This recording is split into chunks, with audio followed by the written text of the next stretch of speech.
이 시간 우리가 함께 살펴볼 하나님의 말씀은 로마서 7장 7절에서 13절까지의 말씀입니다. 신약성경 로마서 7장 7절에서 13절까지의 말씀입니다. 신약 248페이지쯤에 있습니다. 하나님의 말씀을 제가 봉독하겠습니다. 그런즉 우리가 무슨 말을 하리오? 율법이 죄냐? 그럴 수 없느니라. 율법으로 말미암지 않고는 내가 죄를 알지 못하였으니 곧 율법이 탐내지 말라 하지 아니하였더라면 내가 탐심을 알지 못하였으리라. 그러나 죄가 기회를 타서 계명으로 말미암아 내 속에서 온갖 탐심을 이뤘나니 이는 율법이 없으면 죄가 죽은 것임이라. 전에 율법을 깨닫지 못했을 때에는 내가 살았더니 계명이 이름에 죄는 살아나고 나는 죽었도다. 생명에 이르게 할 그 계명이 내게 대하여 도리어 사망에 이르게 하는 것이 되었도다. 죄가 기회를 타서 계명으로 말미암아 나를 속이고 그것으로 나를 죽였는지라. 이로 보건대 율법은 거룩하고 계명도 거룩하고 의로우며 선하도다. 그런즉 선한 것이 내게 사망이 되었느냐? 그럴 수 없느니라. 오직 죄가 죄로 드러나기 위하여 선한 그것으로 말미암아 나를 죽게 만들었으니 이는 계명으로 말미암아 죄로 심히 죄되게 하려 함이라. 아멘. 여러분 한 주간 동안 평안히 잘 지내셨습니까? 네, 우리 같이 인사 좀 나누실까요? 앞뒤 좌우에 계신 분들과 인사 좀 하시죠. 반갑습니다.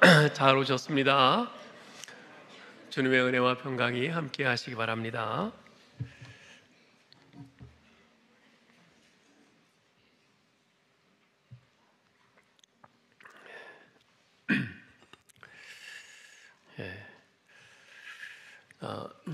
이제 우리 다시 로마서 이제 강해로 이제 오늘부터 돌아오는데요.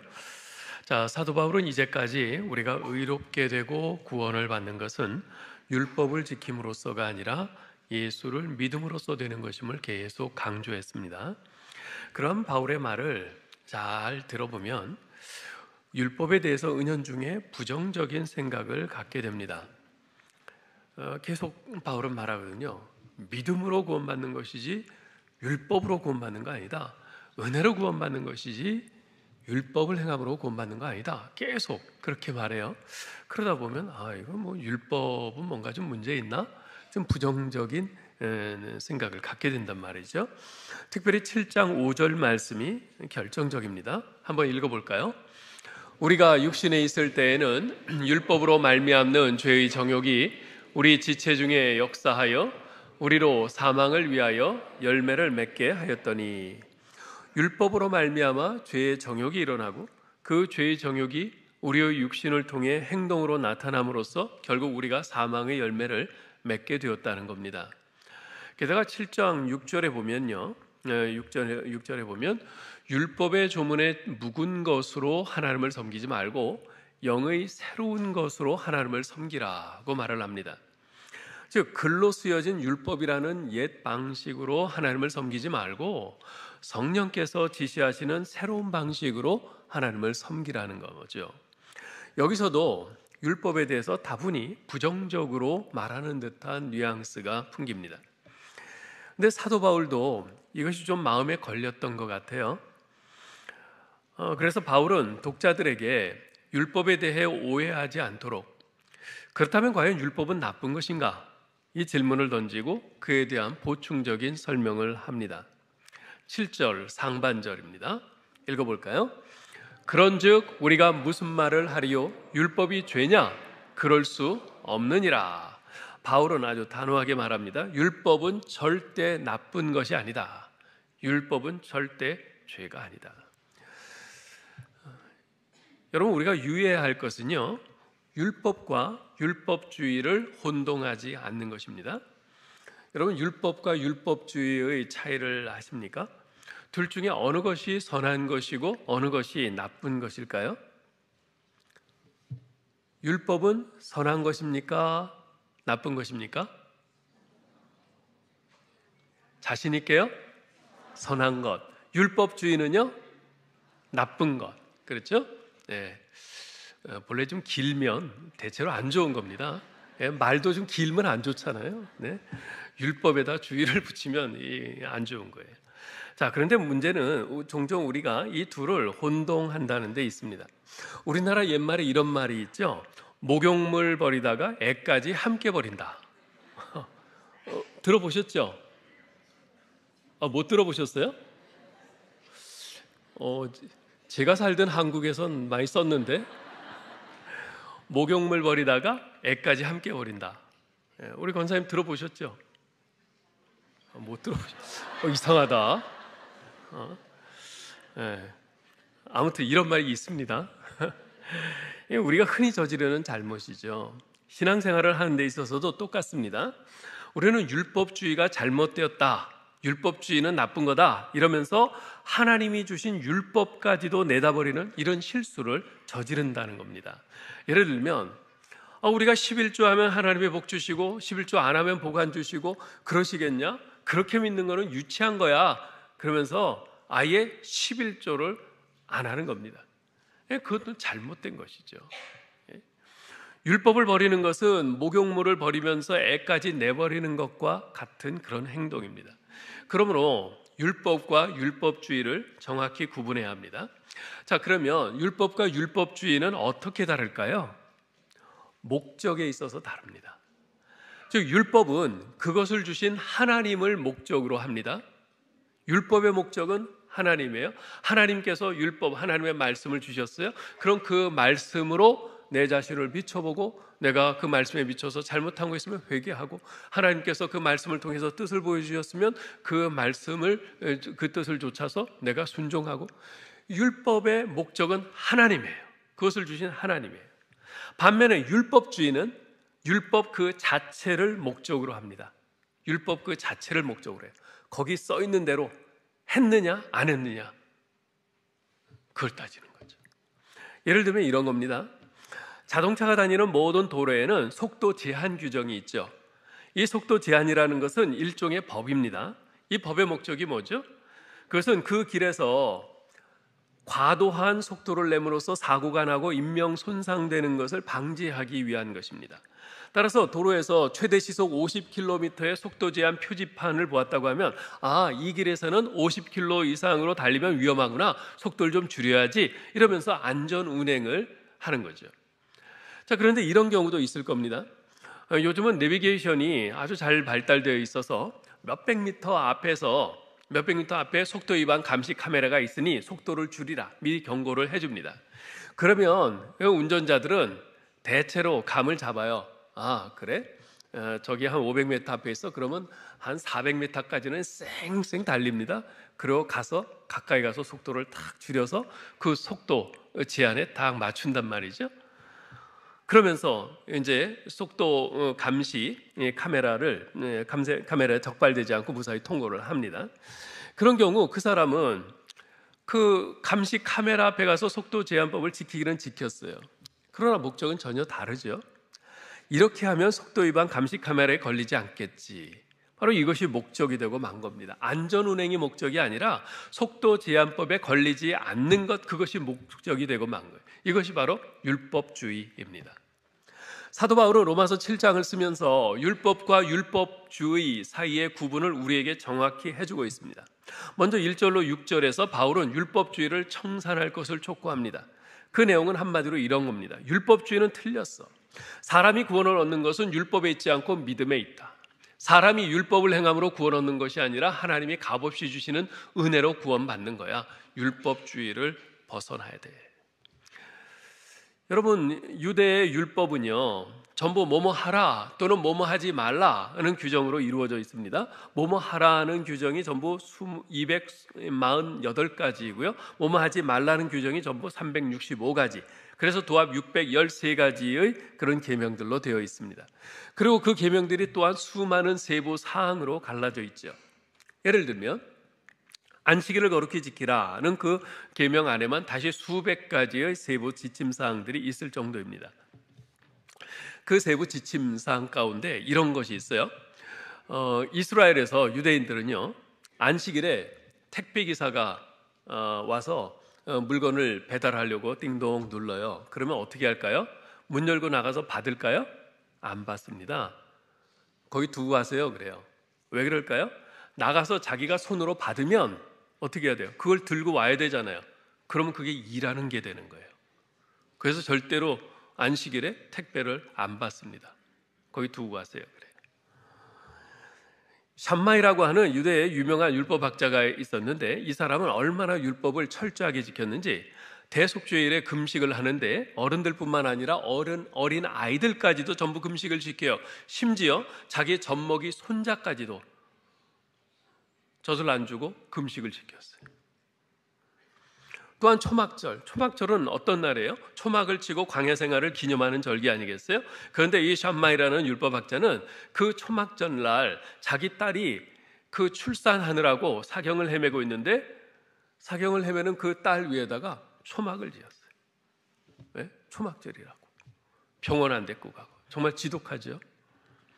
자, 그러면 유대인들이 이처럼 율법의 규정들을 철저히 지키는 것이 잘못된 겁니까? 아니요. 잘못된 건 아니에요. 그러면 뭐가 문제입니까? 문제는 그들이 율법의 본래 목적을 간과하고 그저 율법의 규정들을 지켰다, 안 지켰다, 거기에만 관심을 쏟고 있는 겁니다. 그게 잘못된 거죠. 그들이 율법을 지킨 것이 잘못된 것이 아니라 그들의 율법주의적인 자세가 문제였던 겁니다. 그 율법을 주신 하나님의 그 목적, 그것이 무엇인지를 생각하지 않고 그저 거기 써 있는 대로 했느냐 안 했느냐 그것만 따지는 거예요. 그게 율법주의, 그게 문제죠. 마치 앞에서 예를 들어 설명한 것처럼 도로의 속도 제한 표지판을 볼 때마다 이 정도의 속도로 달려야 안전하겠구나 하고 그 속도 제한 규정의 본래 목적을 생각하는 것이 아니라 이 속도를 넘어가면 감시 카메라 걸려서 또 벌금 물겠지, 이것에만 관심을 갖는 거예요. 바울 사도는 그러한 율법주의의 잘못을 지적하면서 그러나 율법은 선한 것이다. 그러니 율법은 놓치지 말고 꽉 붙들어야 된다라고 말합니다. 우리 7절 상반절을 다시 한번 읽어보죠. 그런즉 우리가 무슨 말 하리요? 율법이 죄냐? 그럴 수 없느니라. 12절도 볼까요? 이로보건대 율법도 거룩하며 계명도 거룩하며 의로우며 선하도다. 율법 자체는 거룩하고 의롭고 선한 것이니 전혀 문제가 없다는 겁니다. 일찍이 예수님께서도 말씀하신 바 있죠. 마태복음 5장 17절 18절입니다. 읽습니다. 내가 율법이나 선지자를 폐하러 온 줄로 생각하지 말라. 폐하러 온 것이 아니요 완전하게 하려 함이라. 진실로 너희에게 이르노니 천지가 없어지기 전에는 율법의 1.1획도 결코 없어지지 아니하고 다 이루리라. 아멘. 만약 율법이 죄라면, 만약 율법이 어떤 흠이 있다거나 나쁜 것이라면 예수님께서는 율법을 폐하러 왔다 그렇게 말씀하셨을 겁니다. 만약 율법이 죄라면, 어떤 흠이 있다거나 나쁜 것이라면 그대로 다 이루어지면 안 되는 거 아니겠어요? 오히려 없어져야 마땅한 것이죠. 그런데 예수님께서는 율법의 1.1획도 결코 없어지지 아니하고 다 이루리라 말씀하셨어요. 율법은 죄가 아니라는 겁니다. 흠이 있거나 나쁜 것도 아니라는 말입니다. 자, 그렇다면 예수님께서는 율법을 완전하게 하려고 오셨다, 완성하러 오셨다고 하셨는데 이 말의 뜻은 뭘까요? 율법을 완전하게 하려고 오셨다. 그럼 율법이 불완전하다, 불완전한 것은 나쁜 것이다, 우리는 보통 이렇게 생각을 하죠. 과연 예수님께서 그런 의미로 말씀하신 것일까요? 예수님께서 율법을 완전하게 하려고 오셨다는 이 말은 비록 율법이 죄도 나쁜 것도 아니지만 죄인을 구원하기에는 불충분하기 때문에 예수님께서 율법이 부족하여 이루지 못하는 것을 완성하러 오셨다는 뜻입니다. 율법 자체가 나쁜 것은 아니에요. 잘못된 것은 아니에요. 하지만 그 율법으로는 우리 죄인들이 구원받을 수가 없어요. 우리는 그 율법을 제대로 지킬 수가 없거든요. 그래서 율법이 못하는 우리 죄인들을 구원하는 그 일, 그것을 예수님께서 완성하기 위해서 오셨다는 거죠. 예를 들어서요, 어떤 사람이 한강에 빠져서 살려주세요, 살려주세요 하면서 그냥 물에 들락날락하면서 물을 꼴꼴 마시면서 죽어가요. 도움을 요청합니다. 그때 그 물가에 있던 초등학교 1학년짜리 여자아이가 그걸 보고는 너무나 안타까워하면서 발을 동동 구릅니다. 저 사람 도와줘야 되는데 어떡하지? 저 사람 꺼내줘야 되는데 어떡하지? 그렇다고 해서 자기가 강에 뛰어들어서 그 사람을 건져줄 수가 없습니다. 왜냐하면 그 아이도 수영을 못하니까. 설사 수영을 한다 할지라도 7살짜리 가녀린 그 여자아이가 호적되는 그 어른을 구해서 나오는 것은 불가능하죠. 그런데 마침 저 뒤쪽을 보니까 잔디밭에 누워서 낮잠을 자고 있는 어른이 눈에 띄었어요. 그래서 얼른 그 어른한테 달려가서 아저씨 도와주세요. 저기 사람이 빠졌어요. 도와주세요. 요청을 합니다. 그 말을 들은 그 남자가 얼른 달려가서 물에 빠진 사람을 구해냈어요. 자, 여러분 보세요. 그 여자아이는 물에 빠진 사람을 보고 안타까워하면서 발을 동동 구릅니다. 비록 자기와는 전혀 무관한 사람이지만 물에 빠져 죽어가는 것을 보고만 있을 수가 없어요. 어떻게든 구해주고 싶어요. 착한 마음이죠. 선한 마음이에요. 그렇지만 자신이 강에 뛰어들어서 그 사람을 구해내지는 못합니다. 능력이 안 되거든요. 율법은 마치 이 여자아이와 같습니다.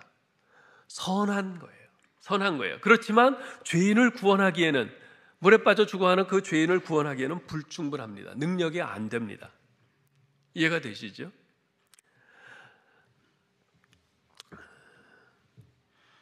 이 율법은 바로 이와 같아요. 네. 그런데 이 율법은 선한 것인데 이 선한 율법을 사람들이 제대로 못 지킨단 말이에요. 그러다 보니까 어떻게 해요? 사람들이 못 지키는데 지키는 척 하는 거예요. 율법을 따라서 제대로 살아야 되는데 제대로 살질 못해요. 그런데 다른 사람들 앞에선 제대로 사는 척 하는 거예요. 이게 율법주의인 거지. 율법주의인 거지. 근데 이제 그런 율법주의가 나쁜 거라고 그랬잖아요. 그러니까 율법주의는 버려야 돼. 율법주의는 버려야 돼. 근데 그렇게 율법주의는 버려야 된다고 하다가 율법마저도 이건 소용없어. 쓸데없는 거야. 그러면서 버리려고 하는 거죠. 우리 사람 구원하는 것도 아니고 이 율법이 무슨 소용이야? 오히려 율법주의에 빠져서 사람을 외식주의자로 만들지. 그러면서 율법마저도 버리려고 합니다. 목욕물 버리다가 애까지 함께 버리는 이런 잘못을 범하는 것이죠. 여러분, 율법주의가 잘못되었다고 하면서 하나님이 주신 율법까지 같이 버리는 것, 이것을 신학적으로는 율법 폐기론이라고 합니다. 그런 사람들을 율법 폐기론자라고 해요. 율법은 쓸데없어. 다 폐기해야 돼. 이러는 거죠. 그런 실수를 해서는 안 된다는 겁니다. 왜냐하면 율법은 하나님께서 주신 목적과 기능을 가지고 있기 때문에 그렇습니다.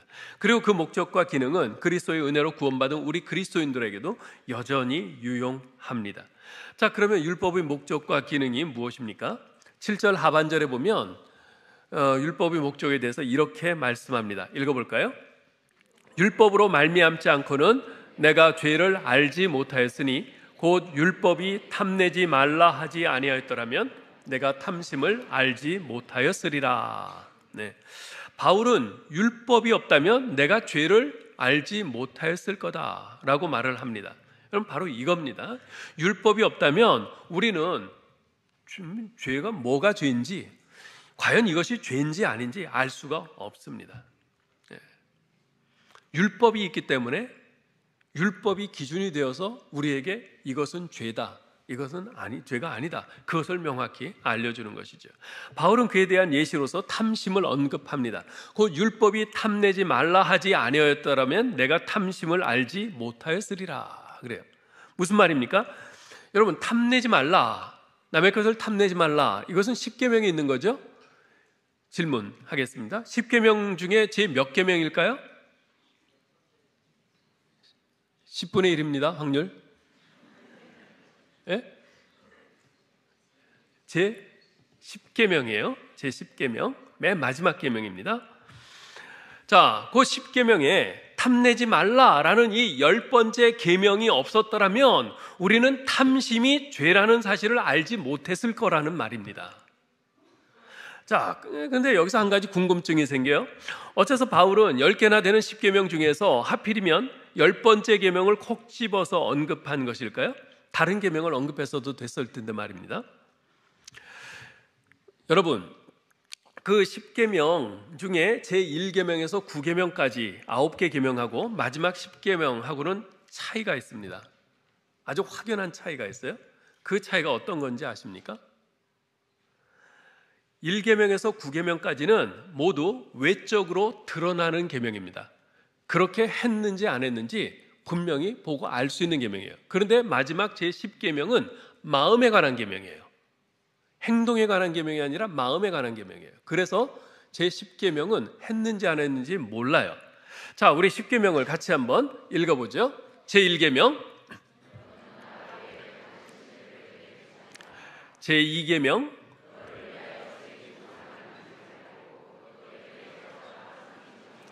제3계명, 제4계명, 제5계명, 제6계명, 제7계명, 제8계명, 제9계명, 제10계명. 자, 여러분 지금 보시듯이 1계명에서 9계명까지는 분명히 겉으로 확연하게 드러납니다. 이렇게 했는지 안 했는지 알 수 있는 계명들이에요. 네? 외적으로 드러나는 것들이거든요. 그래서 저 사람 2계명 어겼네, 저 사람 8계명 어겼네, 분명히 알 수 있습니다. 그러나 남의 것을 탐내지 말라라는 제10계명은 겉으로 드러나지 않고 우리 내면에 감추어진 마음의 문제를 다루고 있는 계명입니다. 그래서 사람들은 지금 내가 제10계명을 범하고 있는지 아닌지 그걸 몰라요. 겉으로 그럴듯한 안 그런 척하고만 있으면 몰라요. 내 속에 어떤 마음이 있는지 어떻게 알겠어요? 모르죠. 자, 여러분 질문할게요. 탐심이 죄입니까? 아닙니까? 탐심, 내 마음속으로 남의 것을 탐내는 거, 그게 죄입니까? 아닙니까? 죄죠. 그걸 어떻게 합니까? 하나님께서 제10계명에서 분명히 말씀해 주셨으니까. 그죠? 탐심은 마음속으로 내 것이 아닌 다른 사람의 것을 탐내는 겁니다. 근데 실제로 행동으로 옮긴 범법 행위가 아니기 때문에 이 세상 어느 나라에서도 이 탐심을 죄라고 하지는 않습니다. 마음속에 남의 것을 탐냈다는 것 때문에 그 사람을 잡아다가 너 죄졌어 하면서 재판을 때리고 징역 1년 살아 뭐 그렇게 하지는 않습니다. 마음속으로 탐내는 것일 뿐 직접적인 행동은 하지 않았거든요. 그러나 하나님께서 주신 율법인 10계명에서는 분명히 마음속으로 그렇게 먹는 것도 죄다 라고 분명히 말씀하고 계세요.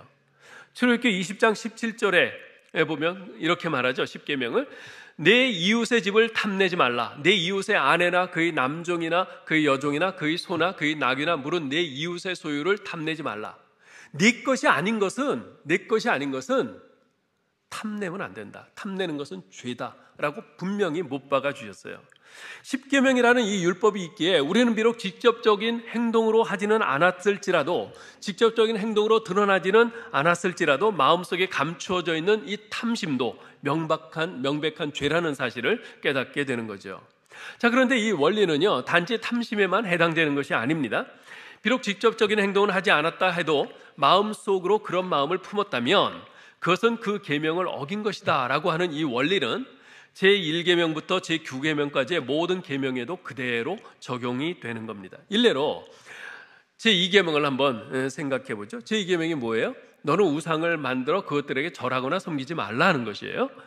근데 내가 비록 어떤 우상을 만들어서 절하거나 섬기지는 않았다 할지라도 내 마음 속에서 하나님보다 더 사랑해서 내 마음을 거기에 확 뺏기고 내 마음을 다 주고 있는 그 대상이 있다면 나는 우상 숭배하지 말라는 제2계명을 어긴 것이란 말입니다. 예수님께서도 산상수훈에서 그러셨잖아요. 꼭 사람의 생명을 해치는 것만이 살인이 아니다. 형제에게 분내고 욕하는 자도 살인죄를 범한 것이다. 또한 음욕을 품고 여자를 보는 자마다 마음에 이미 간음한 것이다. 그러셨어요.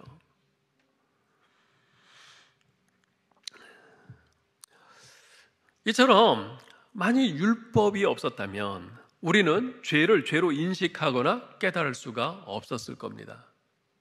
뭐 마음속으로 먹은 거 뭐 그게 무슨 죄야? 행동은 안 했는데. 오늘날 이런 사람들이 너무나 많아요. 우리 기독교 복음에서 우리가 복음 전도를 할 때 가장 먼저 치고 들어가는, 가장 먼저 제시하는 것이 뭐예요? 모든 사람은 죄인입니다. 나도 당신도 죄인입니다. 먼저 이것을 이야기하잖아요. 예? 그게 돼야지 그 다음번에 그 죄를 내가 어떻게 해결할 것인가 여기로 나아갈 수 있거든요. 그런데 나도 당신도 죄인입니다. 모든 사람은 죄인입니다. 라고 말을 하면 대번에 거기에 반박들을 해요. 내가 왜 죄인입니까? 난 감옥 갔다 온 적도 없어요. 나는 뭐 남의 것을 훔치거나 내가 간음을 하거나 살인하거나 도적질하거나 그런 적 없어요. 내가 왜 죄인입니까? 대번에 그럽니다.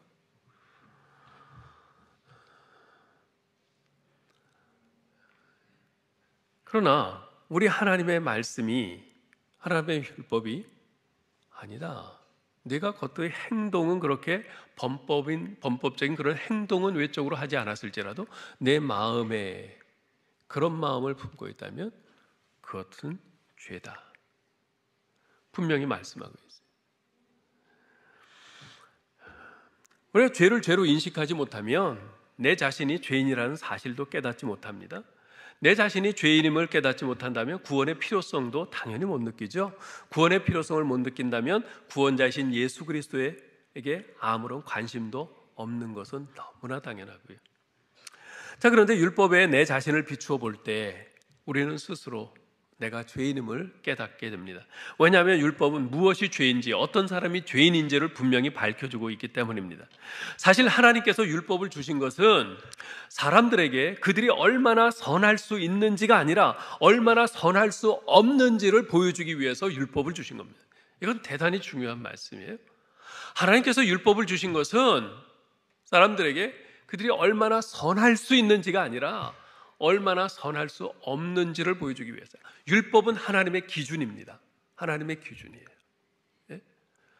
그런데 그 기준에 못 미치는 우리 자신을 보면서 내가 이렇게 악한 자구나, 내가 이렇게 죄인이구나, 그 사실을 보여주는 것입니다. 율법이 없다면 그래서 우리의 죄악을 정확히 판단할 길이 없습니다. 오직 하나님의 율법만이 그분의 신성한 의의 기준을 계시해 줍니다. 그리고 그것을 통해서 우리가 그분의 의에 얼마나 미치지 못하는 존재인지, 또한 우리 자신의 노력으로 그 의에 이르기에 얼마나 무능력한지 그것을 볼 수 있게 해줍니다. 그렇게 내가 죄인임을 깨닫게 됨으로써 나의 죄 문제를 해결해 주실 그리스도가 필요함을 절감하게 되고요, 그 결과 구원자이신 예수 그리스도께 나오게 되는 것이죠. 그러므로 죄의 문제를 해결하고 구원 얻기 위해서는 먼저 죄를 죄로 깨닫는 것, 이것이 대단히 중요한 것입니다. 그것은 마치 아파서 병원에 가는 것과 똑같아요. 여러분, 아파서 병원에 가면 병원에선 먼저 치료해 줍니까? 아니에요. 치료하기 전에 먼저 검사부터 하죠. 검사부터 해요. 여러 가지 검사를 합니다. 먼저 청진기를 대보기도 하고요, 피 검사도 하고요, 엑스레이도 찍고, 심하면 MRI도 찍고, 초음파 검사도 하고요. 이런저런 여러 가지 검사를 통해서 어디에 무슨 병이 있는지를 먼저 알아낸 후에 치료에 들어가죠.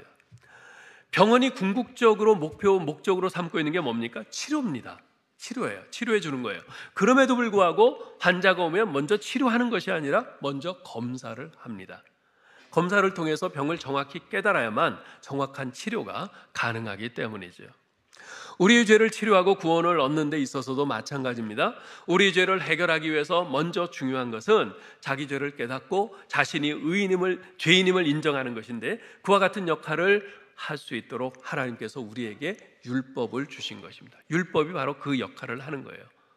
우리에게 내가 얼마나 큰 죄인인지를 알려주는 것입니다. 이런 율법의 기능은 마치 엑스레이와도 같습니다. 여러분, 사고로 뼈가 부러졌어요. 그러면 이제 병원에 가면 엑스레이를 찍죠. 그것을 통해서 어느 뼈가 어떤 모양으로 얼마나 부러졌는지를 알 수 있습니다. 그러나 그것으로 엑스레이 기능은 끝입니다. 엑스레이로 뼈를 붙일 수는 없어요. 엑스레이를 하루 종일 쬐고 있다고 해서 뼈가 붙습니까? 안 붙습니다. 엑스레이는 그저 검사만 할 뿐이에요. 어디가 부러졌는지, 어떻게 부러졌는지 그것만 보여줄 뿐이에요. 그렇습니다. 율법은 엑스레이와 같아요. 그것으로 우리의 죄를 발견하고 깨달을 수 있을 뿐입니다. 그러나 그것으로 우리 죄를 치료하고 해결할 수는 없습니다. 그러므로 율법으로 구원을 얻는다고 이야기하는 것은 마치 엑스레이로 뼈를 붙일 수 있다라고 말하는 것과 같은 오류인 것이죠. 율법은 우리 자신의 실상을 있는 그대로 보여주는 일종의 거울입니다. 자기 자신의 실상과 마주하는 것, 이건 참 두려운 일이에요. 두려운 일이에요. 내가 내 아무도 모르는 내 자신의 그 실상과 마주한다. 이건 만만치 않습니다. 두려운 일이에요. 그러나 내가 보다 나은 사람이 되고자 한다면 내 자신의 실상과 마주하는 것을 회피해서는 안 됩니다. 하나님의 말씀인 율법을 통해서 내가 얼마나 부족한 사람인지, 내가 얼마나 연약한 사람인지, 내가 얼마나 이기적인 사람인지, 내가 얼마나 욕심 많은 사람인지, 내가 얼마나 더러운 죄인인지를 말씀에 비춰보고 깨달아야 합니다. 이러한 내 자신의 실상과 마주해야 비로소 거기서 벗어날 가능성이 있고 소망이 생깁니다. 내 죄를 대신해서 십자가에 달리신 예수 그리스도만이 나의 유일한 구원자여 참 소망임을 깨닫고 그분께 의지하게 되기 때문입니다. 지난 연말 한 12월부터 지금까지도 계속해서 이제 저는 자주 생각하는 것이 있어요. 나는 어떤 신자이며 나는 어떤 목사인가? 계속해서 이 생각을 자꾸 하게 돼요. 그러다가 문득 하나님께서 주신 소명의식과 영혼을 향한 뜨거운 열정이 나도 모르는 사이에 서서히 직업의식에 의해서 잠식되어 가고 있는 것을 좀 발견하게 됐습니다. 시간이 흐를수록 설교와 기도, 신방 등 목회사역은 점점 더 익숙해지고 능숙해져 가지만 그 익숙함과 능숙함이 내게 평안함으로 다가오지 않고 오히려 나를 더 힘들게 합니다. 그것은 아마도 저희 영혼이 제 자신의 그러한 문제점을 이미 깊이 인식하고 있기 때문이 아닐까 하는 생각이 듭니다. 제가 예전에 한번 말씀드린 적이 있는데 세계적인 지휘자 정명훈 씨가 이런 말을 한 적이 있어요. 음악가에게는 프로페셔널이 위협일 수도 있습니다. 음악이 일로 생각될 때마다 정말 음악을 사랑하는 사람이라면 프로페셔널 음악가가 되어서는 안 된다고 다짐해야 합니다. 아마추어 같은 프로가 되어야 합니다. 이 말을 아마 생각을 해보면 자신이 하는 일을 단순히 직업의식에서 하는 것이 아니라 그 일을 사랑해서 그 일을 즐거워해서 하라는 뜻인 것 같아요. 사실 아마추어는요 프로만큼 일을 잘하지는 못합니다. 하지만 그 일을 사랑하는 그 순수한 열정만큼은 결코 프로 못지 않습니다. 어쩌면 프로를 능가할 수도 있습니다. 그래서 프로 선수들의 운동 경기를 보면요 그들의 그 놀라운 기술에 와 하고 탄성은 터져나올지언정 순수 아마추어리즘을 지향하는 올림픽 경기에서 느끼는 가슴 뜨거운 감동은 솟아나오질 않습니다. 어제 아침에 샤워를 하고 거울을 보는데 어느덧 30년 이상 된 그 목회 생활을 통해서 프로페셔널한 목사가 된 제 자신이 보였습니다. 여기서 프로페셔널한 목사란 좋게 표현한 말이고 일반 사회에서 쓰는 말로 하면 꼰대 목사라고 할 수 있을 겁니다. 프로페셔널하다는 것은 전문가가 된다는 것이죠. 그래서 그것이 반드시 나쁘다고만 할 수 없습니다. 오히려 사역 자체에 있어서는 분명 전문가가 되어야 마땅합니다. 그렇지만 사역의 동기와 그 정신에 있어서만큼은 언제까지나 순수한 그 아마추어로 남아야 함에도 불구하고 그렇지 못한 제 자신을 깨닫게 되면서 내가 점점 꼰대 목사가 되어가는구나, 이렇게 끝나는 것이 아닌가 하는 이런 위기의식과 또 자책감이 듭니다. 그래서 참 주님께 죄송하고요. 또한 그렇듯 프로화된 제 자신의 모습으로 인해서 우리 교우님들에게 주님의 은혜를 제대로 전달하지 못하는 것만 같아서 또한 죄송한 마음을 금할 수가 없습니다. 그래서 어제 설교 준비를 하면서 계속 기도했어요. 하나님, 눈물의 기도를 회복하게 해 주옵소서. 저는 언제부터인가 목회에 점점 익숙해져 가면서 상대적으로 점점 줄어들었던 그 눈물의 기도를 다시 회복해서 주님께 은혜 받고 부름 받았던 처음의 그 마음, 그 정신으로 다시 시작하게 해달라는 제 영혼의 부르짖음이었습니다. 주님, 제가 더 이상 프로페셔널한 목사, 목회 전문가가 아니라 그냥 목자였으면 좋겠습니다. 양들을 사랑하고 양들을 돌보고 양들을 위해 자신을 희생하는 목자로 살다가 주님 앞에 갔으면 좋겠습니다. 제가 그러한 진짜 목자가 될 수 있도록 은혜를 주옵소서. 이 기도를 했습니다. 근데 그렇게 되기 위해서는 무엇보다도 날마다 율법, 곧 하나님의 말씀의 거울 앞에 벌거벗은 모습으로 서서 제 자신의 모습을 직시해야 한다는 생각이 들었습니다. 이제까지 수십 년 동안 목회를 해왔죠. 그러면서 설교를 얼마나 많이 했습니까? 성경을 얼마나 많이 봤습니까? 또 성경 연구는 또 얼마나 많이 했습니까? 그러니까 뭐 어떤 말씀이 나오면 그건 뭐 무슨 말씀이지, 웬만큼은 다 합니다. 그거 다 아는 말씀이야 이러면서 그냥 하나님의 말씀을 그냥 다 안다고, 아는 말씀이라고 그냥 그렇게 가볍게 넘기는 것이 아니라, 또 그런 말씀으로, 아는 말씀이라고 해서 그 말씀으로 다른 사람을 재단하는 그런 교만한 그런 율법주의자가 아니라 하나님의 말씀의 빛으로 내 자신의 구석구석을 비추어 더러운 것들을 모조리 씻어내고 정화시키는 참 율법의 사람이 되어야 한다, 이런 결단을 했습니다. 우리 성도 여러분에게도 같은 말씀을 좀 드리고 싶습니다. 사랑하는 성도 여러분, 셋째 주일입니다. 아무쪼록 올해는 우리 모두 하나님의 말씀을 형식적으로 앞세우는 그런 율법주의자가 아니라 가슴 깊은 진정으로 내가 정말 생명을 걸고 하나님 말씀 사랑해서 가까이 하는 참 율법의 사람, 참 말씀의 사람이 될 수 있기를 주님의 이름으로 축원합니다. 하나님 은혜를 감사합니다. 주님, 하나님께서 우리에게 주신 율법이 참으로 선하고 의롭고 거룩한 너무나 소중한 것인데, 그런데 어느덧 우리는 그 하나님의 말씀에 그 참 목적을 따르기보다는 겉의 형식만 따르는 형식주의자, 율법주의자가 되어가는 듯한 우리의 모습을 봅니다. 주님 앞에 이런 우리의 모습을 고백하지 않을 수 없습니다. 주님, 저희의 불민함을 용서하여 주시옵소서. 저희가 그러한 형식주의자, 율법주의자가 아니라 진정 하나님께서 주신 율법, 이 말씀을 사랑하여 그 말씀을 빛으로 삼아 우리 자신의 구석구석을 다 비추어 보고 더러운 것을 다 말씀으로 말끔히 씻어내며 그 말씀이 비춰주시는 그 빛을 따라 그 하나님의 뜻을 붙잡고 순종의 발걸음을 옮겨나가는 저희들 다 되게 하여 주옵소서. 참 말씀의 사람, 참 율법의 사람으로서 우리 주님 앞서가신 길을 올곧게 따라가는 우리 모두 되게 하여 주옵소서.